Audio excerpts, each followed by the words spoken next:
Hello everybody and welcome to this video. In today's video we would like to learn about for loops in R programming language. Imagine that I would like to print numbers from 1 to 5.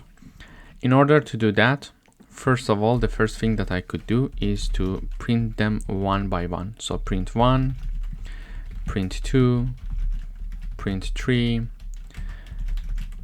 print 4, and finally print 5. So I need to write down the print function 5 times. So when I want to print numbers from 1 to 5, it's easy to write 5 lines of code.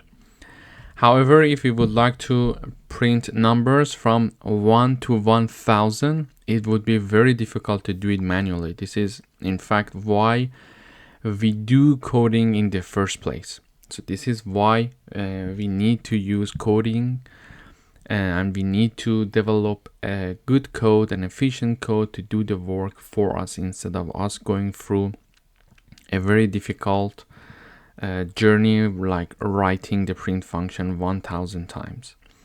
Okay, so now for repetitive tasks like this, so printing numbers from 1 to 5, we can use for loops, meaning that we're going to write 2 lines of code instead of writing it thousands of times to do the work for us. For example, here I would like to print numbers from 1 to 5. I would like to use a for loop, meaning that I would like to have a loop that is going to iteratively get numbers from 1 to 5, and in each iteration it is going to print the value of the taken unit. Okay, for example, here I write down for loop.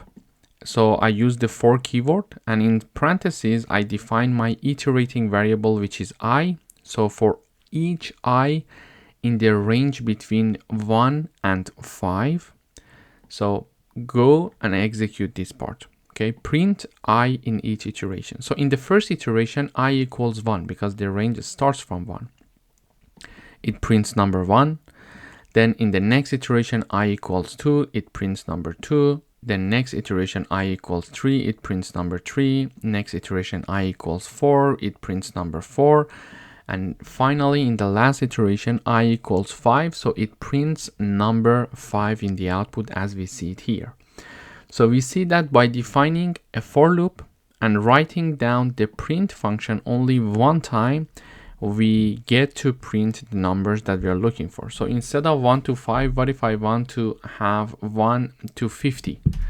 So for that, I simply change the ending point. Okay, and I run the code one more time here, and you see that from 1 to 50 is being printed here. Okay, so in order to do repetitive tasks, it's better to use for loops. For example, here I wanted to print numbers from 1 to 50, in this case, in the last example. So I use the for loop. I have my iterating variable for each I that is in the range 1 to 50. So before colon, it's the starting point. After colon, it's the ending point. Okay. And for each I that is getting these values, perform this. Okay, print I.